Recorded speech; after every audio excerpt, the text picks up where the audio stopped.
세계에서 가장 인기가 많은 팀, 그리고 프리미어리그의 자존심인 맨체스터 유나이티드는 잉글랜드 클럽 중 유일하게 트래블을 달성한 팀이자 무려 20번의 리그 트로피를 들어올린 전통의 강팀이죠. 오늘은 맨유에서 뛴 최고의 선수를 알아봅시다. 축구 역사에서 손꼽히는 명장이자 맨유의 상징과도 같은 알렉스 퍼거슨 형은 13번의 리그 우승과 트래블을 달성하며 맨유를 최강팀의 반열로 올렸지만 더욱 대단한 것은 일명 퍼기의 아이들이라고 불리는 뉴스 운영으로 경기 내적인 운영뿐만 아니라 구단 전체를 운영하는 코치에서 매니저로 감독의 권한을 넓힌 것입니다. 퍼거슨 형의 은퇴 이후 맨유가 불안정한 시기를 보내고 있는 걸 보면 퍼거슨 형의 위상이 오늘도 느껴지네요. 1990년대 유럽 최고의 골키퍼였던 피터 슈마이켈은 프리미어리그가 출범한 첫 시즌부터 22번의 클린시트를 해내며 그의 실력을 증명했습니다. 또한 1998-99 시즌 잉글랜드 클럽 최초의 트래블 주역이기도 했죠. 언제나 카리스마 넘치는 모습으로 기복 없는 선방을 해내는 모습은 꿈의 극장 올드 트래포드 최후방을 지키는 데 손색이 없었죠. 프리미어리그를 대표하는 센터백 조합 허디치 중 퍼디난드를 선정했습니다. 맨유 이적 당시 수비수 역대 최고의 정도로 이적했지만 오랜 시간 그 이상의 가치를 해내며 맨유의 레전드로 등극한 퍼디난드는 빠른 발과 뛰어난 수비 지능으로 상대 공격수를 묶어버리는 수비수의 표본을 보여준 선수였습니다. 네, 퍼디난드가 나오면 비디치가 나와야죠. 프리미어리그에서 가장 성공한 세르비아인으로 평가받는 비디치는 파이팅 넘치는 수비와 단단한 체격을 이용한 개인 방어 능력, 깔끔한 태클, 뛰어난 제공권 장악 능력 등으로 퍼디난드와 함께 맨유가 최고 전성기를 부과할 수 있게 했습니다. 퍼디치요, 이거 못 막습니다. 맨유의 원클럽맨 퍼기의 아이들 중 한 명인 게리 네빌은 날카로운 크로스와 왕성한 활동량을 주 무기로 1990년대 후반과 2000년대 초반 프리미어리그와 잉글랜드를 대표하는 라이트백으로 활약했습니다. 앞서 말한 슈마이켈의 팀 동료기도 했지만 2000년대 퍼디치 라인 에브라와 호흡을 맞출 정도로 맨유와 전성기를 함께 보낸 선수라고도 할 수 있겠네요.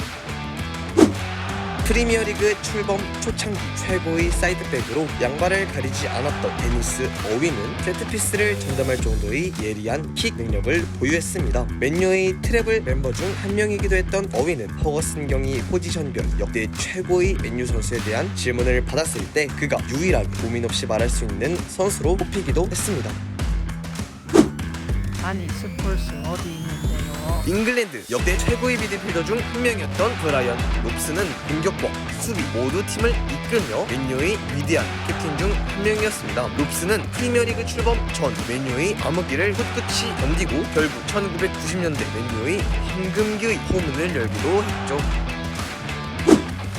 바비 찰튼 경, 가히 엄청난 미드필더입니다. 찰튼 경은 공격형 미드필더의 묘목인 드리블과 패스를 통한 플레이 메이킹, 그리고 당시엔 드물었던 왕성한 수비 가담까지 그라운드의 노동자라 불릴 정도로 굳은 일도 마다하지 않고 팀을 위해 헌신했습니다. 찰튼 경은 1960년대 잉글랜드 축구의 자존심과도 같은 선수였고 당연히 그의 실력에 대한 보상으로 1966년 발롱도르도 수상했죠. 1958년 윈헨 비행기 장사와 함께 무너진 팀을 주장으로서 이끌고 맨유를 다시 세계 최고의 클럽의 위상으로 올린 찰튼 경, 그의 찬사를 퍼거슨 경의 한마디로 대체하겠습니다. 모든 스포츠를 통틀어 최고를 지향하는 누구에게나 위대한 공고기가 되는 선수다.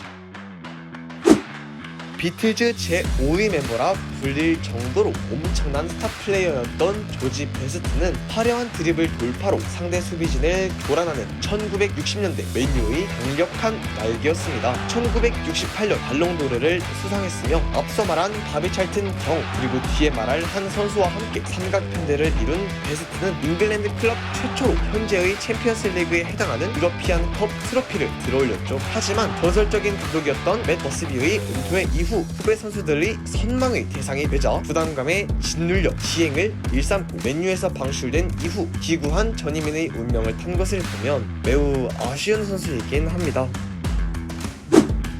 조지 베스트의 재림이라 불렸을 정도로 매우 많은 관심과 기대를 받고 또 맨유에서 뛰는 20년간 최고의 모습으로 부응한 라이언 긱스는 앞서 말한 네빌보다도 더 긴 시간 동안 부진없이 날카로운 왼발을 무기로 프리미어리그를 호령했습니다. 맨유 역대 최다 출장자인 긱스는 롱런이 무엇인지 완벽하게 보여주었고 그라운드 안에서 깨끗하고 헌신적인 플레이를 펼쳤습니다만 이형님은 경기장과 문제야 하여간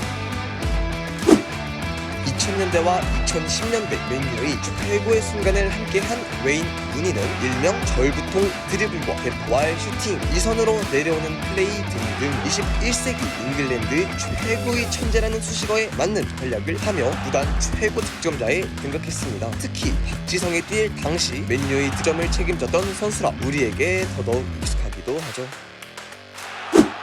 앞서 말한 조지 베스트, 바비 찰튼 경과 함께 60년대 맨유의 삼각편대의 한 축이었던 데니스 로는 찰튼 경과 함께 위넨 참사 이후 팀을 재건하는데 앞장섰고 1964년에는 시즌 42경기 46골로 발롱도르까지 수상했습니다. 이처럼 삼각편대를 앞세운 맨유의 첫 유러피안컵 우승에서 대회 득점왕까지 차지한 데니스 로는 175cm라는 작은 키에도 탄탄한 밸런스를 기반으로 아크로바틱한 골을 넣어 팬들의 눈까지 즐겁게 했습니다.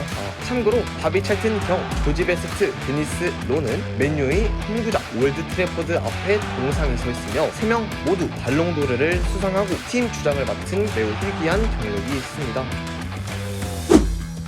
이 밖에도 우리에게 익숙한 에브라, 스콜스, 로이킨 등도 맨유의 레전드라 칭송할만 하지만 역시 잉글랜드 최고의 구단 중 하나답게 라인업이 너무 사벽이긴 하네요. 맨체스터 유나이티드 허거슨 경 은퇴 이후 점점 암흑기를 걷고 있는 건 사실이지만 과거의 영광 못지 않게 다시 재기에 성공하길 응원합니다. 다음 역대 올스타 팀을 짜볼 만한 팀은 어디 있는지 댓글로 알려주세요. 포레나트는 다음 시간에도 찾아옵니다. 감사합니다.